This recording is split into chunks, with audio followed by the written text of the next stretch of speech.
Pernyataan Menko Polhukam Mahfud MD tentang adanya transaksi mencurigakan sebesar 300 triliun rupiah di Kementerian Keuangan berkembang menjadi polemik.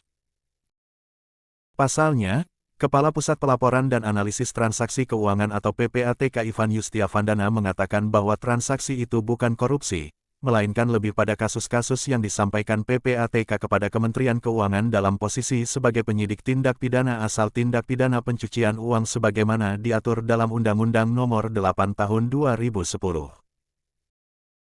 Menurut Managing Director Political Economy and Policy Studies Antoni Budiawan, banyak sekali kejanggalan dalam penjelasan Ivan tersebut.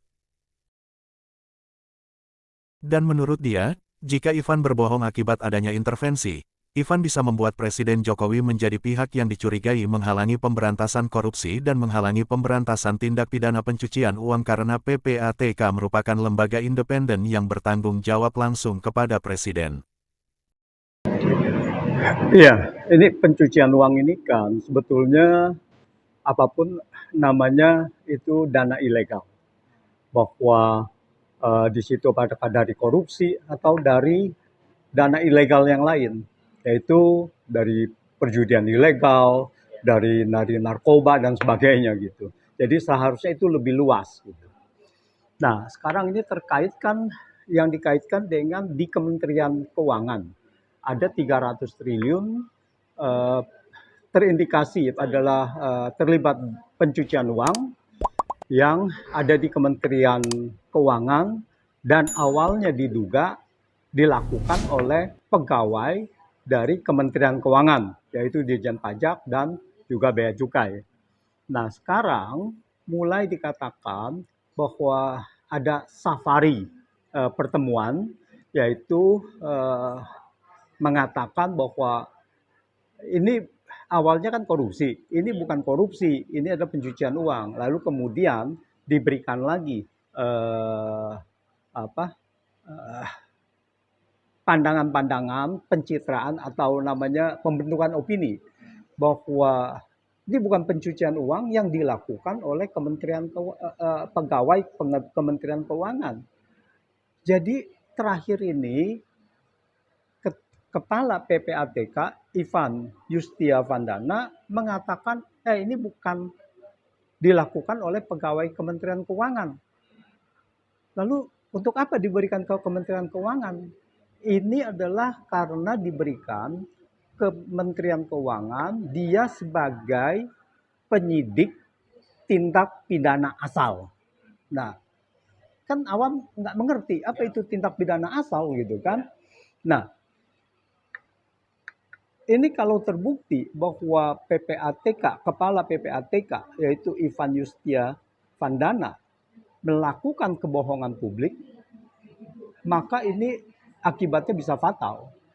Karena ini ada indikasinya bahwa apa yang dikatakan oleh kepala PPATK ini tidak sinkron dengan publikasi-publikasi awal. Bahkan bahkan Menteri Keuangan Sri Mulyani terakhir mengatakan bahwa laporan dari PPATK itu terkait 964 pegawai Kementerian Keuangan. Yaitu dia bilang aparat dan ASN Kementerian Keuangan. Kalau itu tidak dilakukan oleh pegawai Kementerian Keuangan, itu siapa? Dan bagaimana kepala PPATK itu bisa tahu bahwa itu adalah tindak pidana pajak dan bea cukai.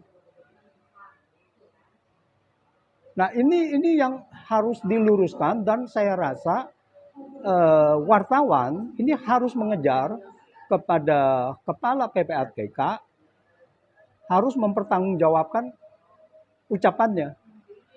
Nah, kalau PPATK mengatakan bahwa itu bukan dilakukan oleh pegawai Kementerian Keuangan, maka PPATK harus mengusut.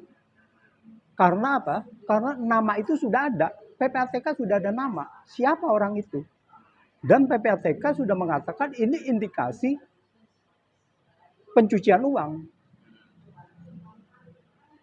Dan kita tahu tindak pidana pencucian uang tidak perlu menunggu dibuktikan tindak pidana asal. Jadi udah bisa langsung dituntut. Jadi artinya Jaksa Agung sekarang ini harus masuk karena sudah tidak bisa lagi dipercaya dan tidak ada lagi penegak hukum yang bisa masuk dan langsung mengusut yang dana 300 triliun itu.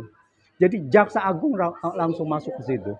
Ya, langsung mengusut siapa, berapa banyak orang itu dan tindak pidana apa langsung dituntut. Tidak perlu dibuktikan tindak pidana asal karena pasal 69 Undang-Undang Nomor 8 Tahun 2010 tentang pencegahan dan pemberantasan tindak pidana pencucian uang itu mengatakan tidak perlu dibuktikan tindak pidana asal. Jadi untuk apa ke Kementerian Keuangan? Kalau memang itu tahu bahwa di luar orang-orang yang bukan pegawai Kementerian Keuangan mempunyai dana 300 triliun. Untuk apa dikasih Kementerian Keuangan? Apakah karena ini tindak pidana pajak dan bea cukai? Kalau ini di luar dari Kementerian Keuangan kan tidak bisa mengusut. Karena ini menyangkut pihak luar gitu. Dia tidak bisa menyidik untuk orang yang di luar. Ya kecuali sudah tahu itu siapa dan harus dibuka. Wajib pajaknya siapa? Kenapa dia bisa mendapatkan 300 triliun itu? Nah ini yang harus dibongkar saya rasa.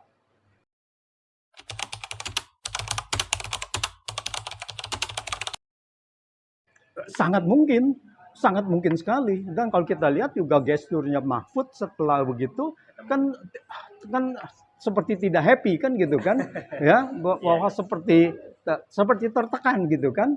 Nah ini Menko Polhukam gitu, Menko Polhukam sudah membuka gitu. Nah jadi ini memang ada suatu kekuatan sangat besar. Ya kita tidak tahu kekuatan yang besar itu siapa gitu. Tapi yang jelas adalah PPATK ini bermain api karena PPATK sebagai lembaga independen dia bertanggung jawab langsung kepada presiden.